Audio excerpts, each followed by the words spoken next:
예수님께서 우리에게 주시는 것은 평안입니다.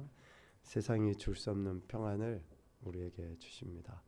그래서 어떤 상황이나 환경이나 또 우리의 삶의 모든 여정 속에 세상으로부터 공급되지 아니하는 이 평안을 가지고 우리가 하나님 나라 백성이고 자녀라는 것을 증명해 보이게 합니다. 증명해 보이게요. 우리가 성령의 사람이고 또 우리가 하나님의 은혜를 경험했다라고 하는 것을 뭘로 나타내 보이냐? 내 눈을 봐, 내 눈을 봐, 내 눈을 보면 다 알 수 있어. 막 이렇게 해가지고 내가 하나님의 사람이라는 것을 나타내는 게 아니라 뭐 어떤 막 기적과 이적과 능력을 통해서 우리는 하나님의 사람이라는 것을 증명해 보이기를 소망할지 몰라요. 그런데 그거는 어떤 특별한 정말 어떤 특별한 사건이고 또 어떤 특별한 사람을 통해서 하나님이 그렇게 하시기도 하셔요. 그러나 보통의 우리의 인생들을 통해서는 어떻게 우리가 하나님의 사람인 걸 드러내느냐? 부자든지 가난하든지 뭐 명예가 있든지 없든지 사람들 사는 건 다 그만 하거든요. 부자도 염려 근심 걱정 있고 가난한 사람도 염려 근심 걱정 있고 명예가 있든지 없든지 사람은 다 똑같이 살아가요. 이런 똑같은 삶을 통해서 하나님은 우리가 하나님 나라하고 백성이고 자녀라는 것을 어떻게 해요? 드러내 보이기를 원하셔요. 그 드러내 보이는 것이 결국은 성령의 사람이라는 증거고 그 드러내 보임의 표징이 뭐예요? 의와 평화가 희락이라는 거예요.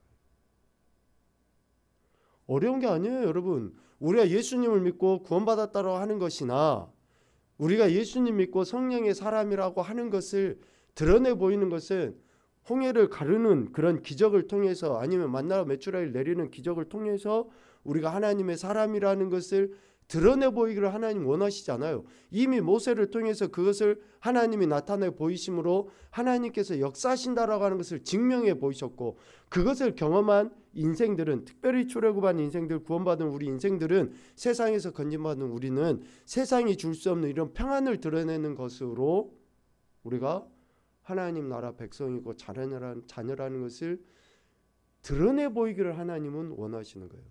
또다시 홍해를 가르는 것으로 하나님은 그것을 드러내 보이기를 원하시지 않으셔요. 아니 여러분 생각을 해보십시오. 지금도 하나님이 그러한 방식으로만 하나님 나라를 나타내 보이신다 그러면 왜 지금도 전쟁으로 인해서 그 많은 러시아와 우크라이나 전쟁으로 인해서 지금 100만 명이 넘는 사람들이 죽거나 다쳤다고 그래요. 광주광역시 인구가 한 100만 명, 120만 명 됩니까? 그 정도 인구가 지금 3, 4년 안에 다 죽임을 당했어요.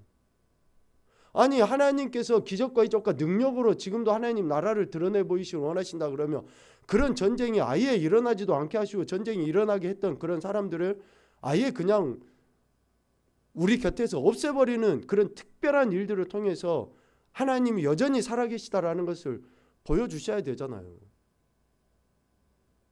우리는 지금 피부적으로 와닿지 않지만 태풍으로 인해서 베트남이나 이런 데 얼마나 많은 인명과 재산 피해가 있었습니까? 하나님이 그런 직접적으로 하나님 나라를 보이신다 그러면 우리는 그것만을 기대한다 그러면 그런 자연재해 없어야죠.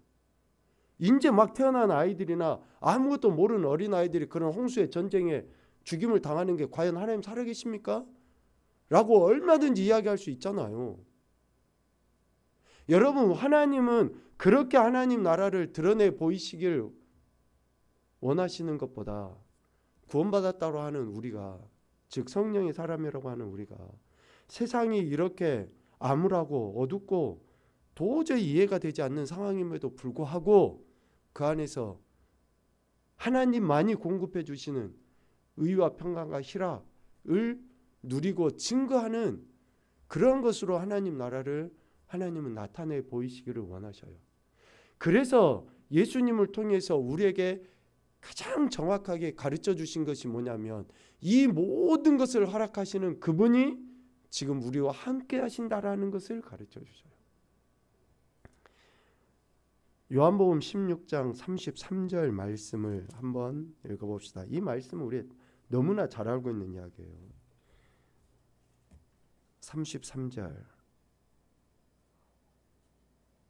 16장 33절입니다. 같이 보죠. 시작.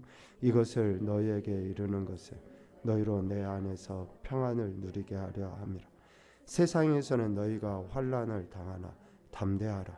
내가 세상을 이겼노라. 아멘. 오늘 우리 예수 그리스도를 믿는 자들은 예수 그리스도 안에서 평안을 누려야 한다라고 이야기하는데 33절에 이것을 너희에게 이르는 것은 할 때 이것을 이 가리키는 것이 무엇인가 살펴보면 물론 많은 내용들이 있을 수 있겠지만 32절 하반부에 보면 그러나 내가 혼자 있는 것이 아니라 아버지께서 나와 함께 계시느니라.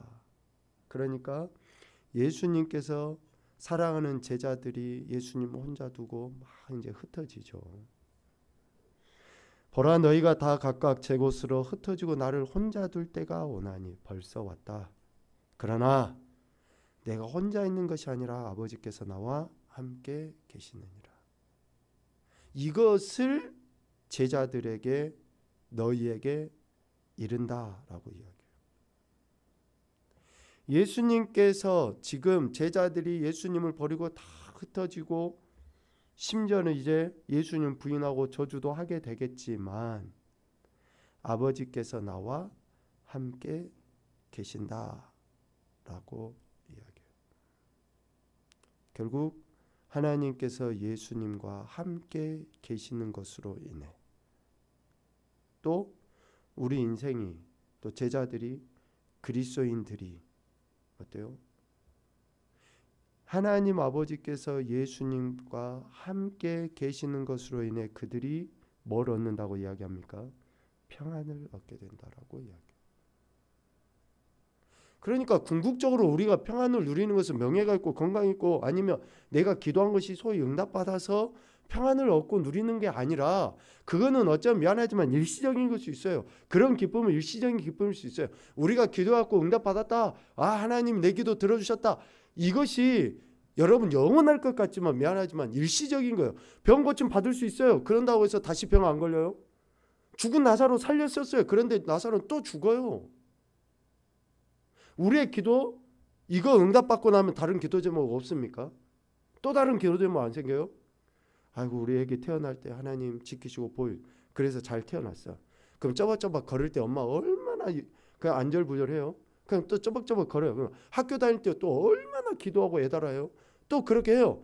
그런데 직장 들어갈 때 또 시집장가 갈 때 시집장가 가고 나서도 부모는 자식이 죽을 때까지 아니요 부모가 죽을 때까지 기도하는 거 아니에요?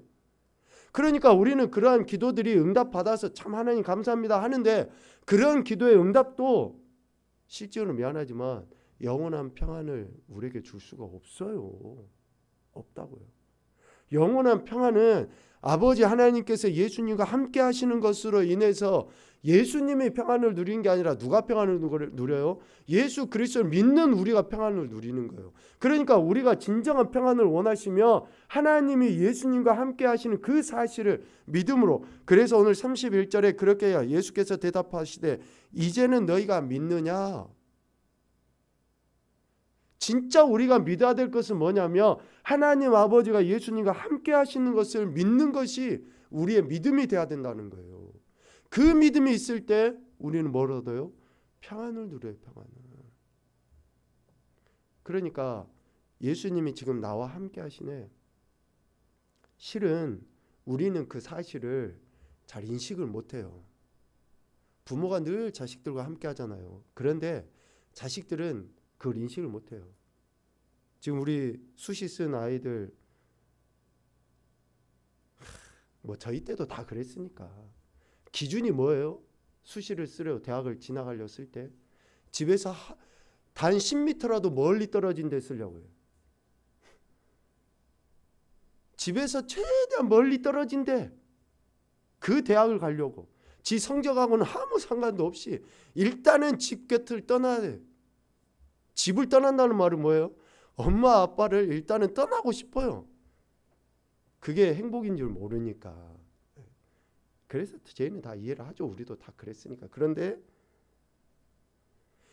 그렇게 함께 하신 그 자체가 평안이라는 사실을 모르니까 우리는 예수님이 지금도 나와 함께 하시고 그렇다라고 입술로는 이야기하는데 의식이 잘 안 돼요. 부모가 늘 함께 하지만 그것을 잘 의식하지 못하고 사는 거와 똑같아요.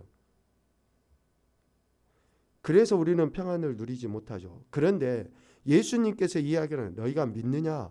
그 앞에 내용들을 쭉 보면 그 이야기 25절 이하에도 예수님께서 이제 세상을 떠나시죠. 앞으로 그런 일들을 이야기하셔요. 그런데 하나님께서 예수님과 함께 하신다 라는 이야기를 쭉 계속하십니다.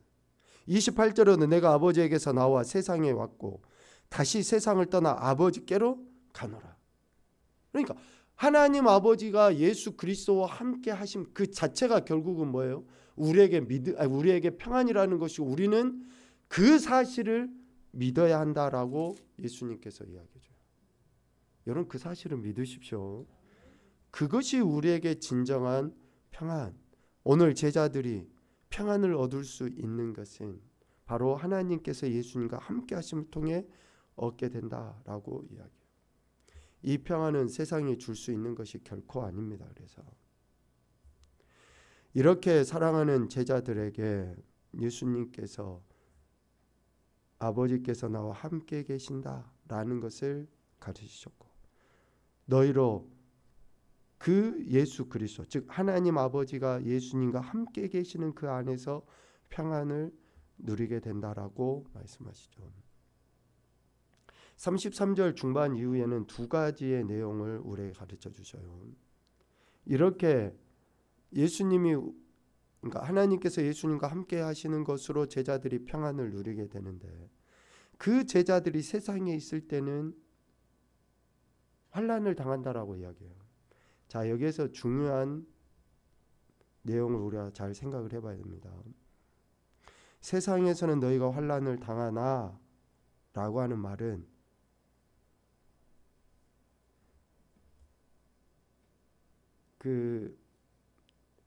여기에서 너희가는 아버지 하나님이 예수님과 함께한 사실을 믿음으로 인해서 평안을 얻어 누리는 그 너희를 이야기합니다. 안 믿는 사람을 이야기하는 게 아니에요. 너희가 세상에서는 너희가 환난을 당하게 되어 있다. 왜? 세상은 하나님께서 예수님과 그리고 제자들과 함께 하심을 알지 못하기 때문에 환난을 당해요. 세상은 그걸 알지 못하기 때문에. 또 세상은 하나님의 자녀 또 예수님의 제자가 하나님과 예수님과 함께하지 못하도록 하기 때문에 환난을 당하는 거예요. 그리고 하나님의 백성 예수님의 제자가 하나님과 예수님과 함께하지 못함 그 자체가 환난이라는 것을 이야기해요. 함께한다라고 하는 그 단어에 포커스를 맞춰서 여러분들이 잘 묵상을 해보셔야지 됩니다.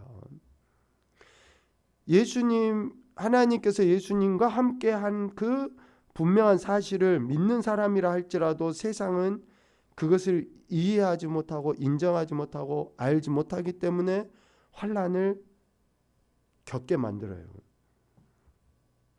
또 함께하지 못하도록 계속 방해합니다. 결국 그렇게 함께하지 못함 자체가 환난이라는 것을 이야기해요. 그러나 크게 두 번째로 담대하라 내가 세상을 이겼다 라고 예수님이 말씀하셔요. 자, 예수님께서 세상을 이기셨다라고 하는데 예수님이 세상에 오심으로 이미 이긴 거예요. 예수님이 세상에 오심으로. 그런데 이 예수님은 하나님이 함께 하시는 예수님이에요. 하나님이 함께 하시는 예수님께서 세상에 오심으로 세상을 이긴 거고 또 예수님께서 하나님이 함께 하심 가운데 십자가 대속에 죽임 당하심으로 이기신 거예요. 또 예수님께서 하나님의 함께 하심으로 3일 만에 부활하셔서 세상을 이기신 거고, 또 예수님께서 하나님이 함께 하시는 그 사실을 제자들에게 가르치셨고, 그 제자들이 그 분명한 사실을 믿음으로 이기게 된 거예요. 자, 계속 어떤 단어가 반복됐습니까? 하나님의 함께 하심으로. 지금 아버지께서 나와 함께 계시느니라 라고 하는 그 단어에 엮여가지고 33절 말씀이 이렇게 계속 이어진 겁니다.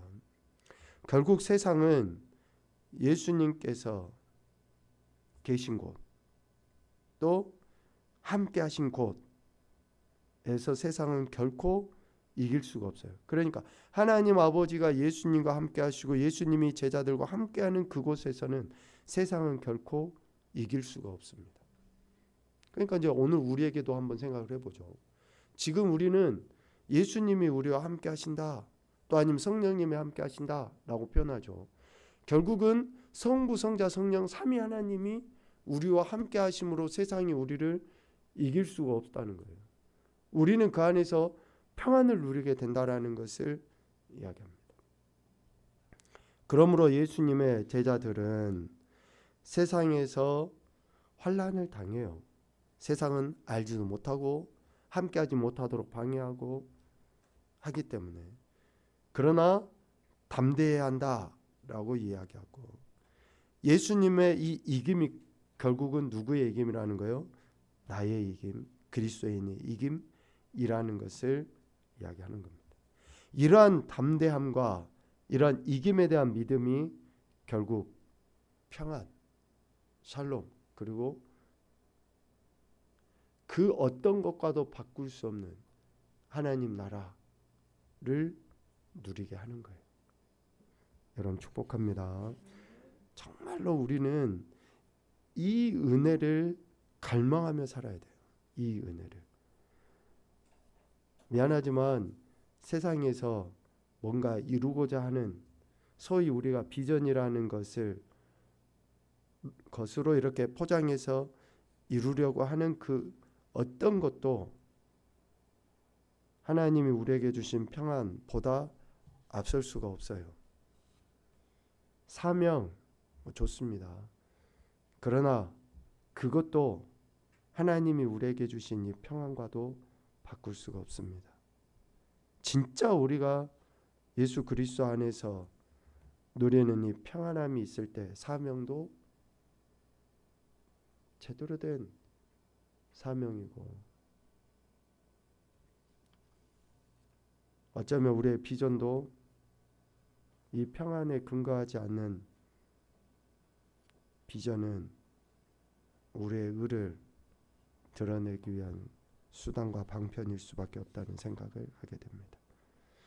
그래서 여러분들이 정말 하나님이 나와 함께 하시고 예수님이 함께 하심에 대한 그 평안을 삶 현장의 관계성 속에서 드러내므로 세상이 그렇게 감당할 수 없는 그리스도인이 되어야 하는 것이죠.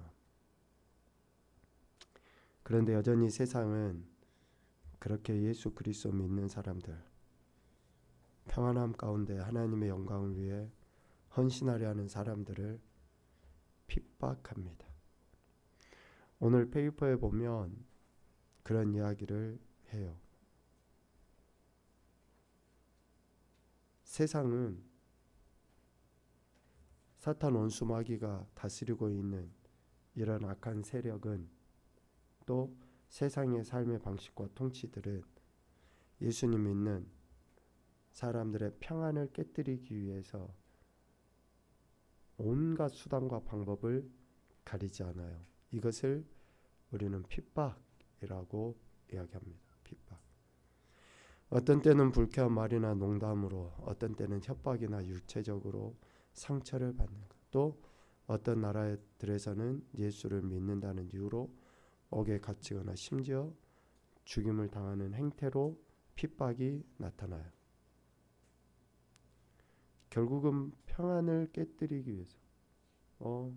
약간 협박과 비슷하지 않나요? 약간 비슷하지. 그렇게 예수님 믿는 사람들이 평안을 상실하도록. 그런데 앞서 내용대로 다시 돌이켜보면 어떻습니까? 평안을 상실했다고 하는 것은 뭐예요? 예수님이 함께하고 계신다. 즉 하나님이 예수님과 함께 하시고 그 하나님이 나와 함께 하신다라는 사실을 믿지 못하도록 만드는 게 결국은 핍박 아닙니까? 그런 평안을 깨뜨리는 그러한 행태들. 옆에 그림들 중에서 어떤 것이 핍박에 해당되는지 우리 정훈이 한번 골라봐봐. 1번, 2번이요. 그래, 번호는 안 써졌는데 잘하네. 번호 안 써졌는데 1번, 2번. 1번 한번 읽어봐봐. 자네 기독교인이 됐다며? 그렇다면 우리 집에는 팔 같아도 들어오지 말게. 알겠나? 자, 우리 박수 한 번만 칩시다. 와, 우리 정훈이 야 연기를 참 잘하네. 네. 그럼 두 번째도 한 번만 읽어볼까? 여기 좀 먹게. 여기에 선생님이가 한 번 있다네. 줘요? 와, 우리 진짜 이게 참 독해하는 능력이 탁월하네요. 정훈아 축복해. 네. 그래. 그럼 그 옆에 것도 한번 읽어볼까? 답은 아닌데. 얘야, 네가 예수님을 영접했다니 얼마나 기쁜지 모르겠구나. 야, 우리 정훈이 진짜 잘한다. 네.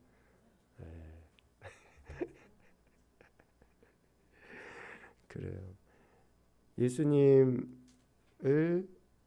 믿는 사람들에 대한 그런 핍박, 그러니까 평안을 상실케 하려고 하는 그런 행태들. 우리 유은이가 한번 요한복음 15장 18절 큰 소리로 읽어보자. 시작.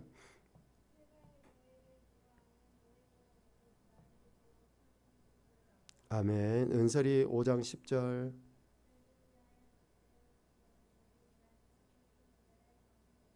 아멘. 여러분 세상 사람들에게서 부당한 일을 당한 경우 다음 중 어떤 생각을 가져야 합니까? 어떤 생각을 가져야죠? 그렇죠. 예수님께서 박해와 미움을 당하셨다라는 것을 계속 같이 이야기하지만 결국은 지금 내가 당하는 핍박은 나와 함께 하신 예수님이 당하는 것, 나와 함께 하신 하나님이 당하시는 것. 역으로 생각하면 예수님께서 핍박당하셨기 때문에 우리도 핍박당하는 게 당연하다라고 여겨야 한다는 거죠. 여러분이 이 세상에 속한 사람들이 여러분을 어떻게 대하리라고 생각합니까? 그들은 믿는 자들을 핍박합니다. 그러니까 우리의 믿음을, 우리의 평안을 상실하도록 계속 부추겨요. 미안하지만 그게 남편일 수도 있고 아내일 수도 있고 자녀일 수도 있고 교회 다니는 사람일 수도 있고, 그러니까 다 그런 도구들이에요. 다 그런 도구들. 그들이 도구로 쓰임을 받아서 나의 평안을 상실하도록 만드는 거예요. 그러니까 그들의 말 한마디에 우리가 그냥 이리 휩쓸리고 저리 휩쓸리고 해서 평안을 상실하는 것은 결국은 지금 예수님이 나와 함께하고 계신 것을 우리가 신뢰하지 못하는 반증이라는 거예요. 내가 그런 평안을 잃어버리게끔 계속 세상은, 그러니까 세상에 속한 사람이라고 하니까 안 믿는 사람만 우리가 생각하기 쉬운데, 심지어는 믿는 사람이라 할지라도 우리의 평안을 상실하게끔 자꾸 그런 일들을 버리고 말들을 하게 된다고요. 지난 시간에도 이야기했죠. 세상을 통치한 자는 누굽니까? 이 세상에 속하지 않는 사람들은 누굽니까? 하나님의 자녀들, 예수 그리스도를 믿는 사람들. 오늘 말로 바꿔보면 하나님과 예수님께서 함께 하심을 믿는 사람들은 세상에 속하지 않는 사람이에요. 하나님께로부터 공급받은 평안을 가지고 있는 사람들은 세상에 속하지 않는 사람들입니다. 이 평안을 잃어버리지 않기 위해서 날마다 그분이 나와 함께하고 계심을 의식하고 인식하고 살아가야 돼요. 의식하고 인식하고 살아가기 위해서 우리는 말씀과 기도를 도구로 쓰는 거예요. 그분이 지금 나와 함께 하시고, 그러니까 우리가 기도 응답받기 위해서 기도한다. 당연히 그것도 맞아요. 그런데 궁극적으로 기도하는 것은 뭐예요? 내 안에 평안이 사라지지 않기 위해서 기도하는 거예요. 하나님이 지금 나와 함께하고 계심을, 그래서 그 하나님이 나와 함께하고 계심을 의식하기 위해서 우리가 말씀 읽고 기도하고,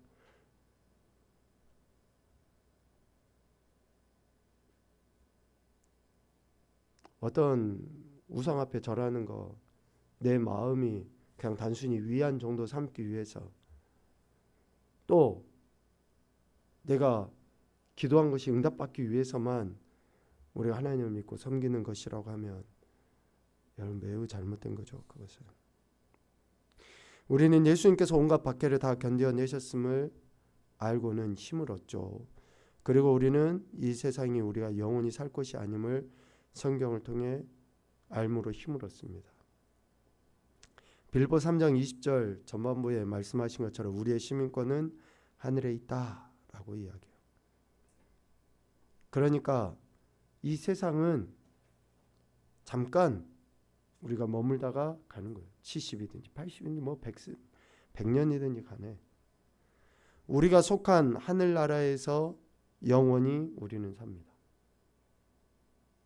그러니까 힘들지 않다 이야기가 아니고, 어렵지 않다 이야기가 아니라, 아프지 않다 이야기가 아니라, 그래 아프고 힘들고 어렵고 이게 10년 20년 아니라 50년 60년 70년 일일 수도 있어요. 그런데 그것은 밤의 한순간에 지나지 않는다는 거예요. 우리가 영원토록 살 곳, 그 하나님 나라, 그것을 생각하면 지금 우리에게 닥쳐있는 이러한 핍박이나 환난이나 평안을 깨뜨리는 이런 것들에 우리가 마음을 두어서 요동치고 평안을 상실해버리는 그런 안타까운 일들을 하지 말아야 한다라는 것을 이야기합니다. 우리가 영원히 살 집은 어디입니까? 하늘나라예요. 하나님이 다스리시고 통치하시는, 그래서 그 하나님 나라를 우리는 지금 이 땅에서 생각하며 살아야 됩니다. 하나님이 다스리시고 통치하시는 그 나라, 영원한 하나님 나라를 짧지만 70, 80, 100이라 할지라도 지금 이 세상에서 예수님 믿는 동안만이라도 그 하나님 나라를 미리 살아보라고 지금 하나님이 우리에게 이야기하셔요. 참 중요한 대목인 것 같습니다. 미리 하나님 나라를 살아보도록 하기 위해서 지금 이 땅에서 어떤 사람은 20년 동안 신앙생활을 하고, 어떤 사람은 30년, 50년, 그 신앙생활을 통해 하나님 나라를 미리 맛보도록 하셨다는 거예요. 의와 평강과 희락, 즉 평안을 주시면서. 요한복음 3장 16절 전반부에 보면 하나님이 세상을 이처럼 사랑하사 독생자를 주셨다라고 이야기합니다. 여기에서 세상은 어떤 통치 방식보다도 세상에 있는 모든 사람들을 의미합니다. 그래서 하나님은 누구를 사랑하십니까? 이 세상에 있는 모든 사람을 사랑하셔요. 그 모든 사람이 하나님 나라를 미리 맛보며 살다가 정말 영원한 하나님 나라에 들어가서 영원토록 살기를 기대하시죠. 여러분, 하나님 나라를 깨뜨리는 것은 어떤 강력한 뭐 군대 힘이 아닌 것 같아요. 정말 우리가 하나님으로부터 공급되어지는 그 힘, 즉 하나님이 나와 함께하고 계신다라고 하는 그 분명한 사실을 망각해버리면 하나님 나라는 파괴되는 것 같습니다. 우리 안에서. 그러니까 늘 지금도 하나님이 나와 함께 하시고 함께 하시는 그분이 나의 삶의 모든 영역 가운데 세밀하게 역사하고 계신다라는 그 사실을 인식하고 살아가는 것이 우리가 진짜 승리하는 길이 아닌가라는 그런 생각을 하게 됩니다. 늘 함께 하시는 그 주님을 신뢰하십시오. 그분만을 인정하시면서 진정한 평안을 누리시고 하나님의 영광을 나타내는 귀하고 복된 인생들이 되시기를 주님의 이름으로 축복합니다. 아멘.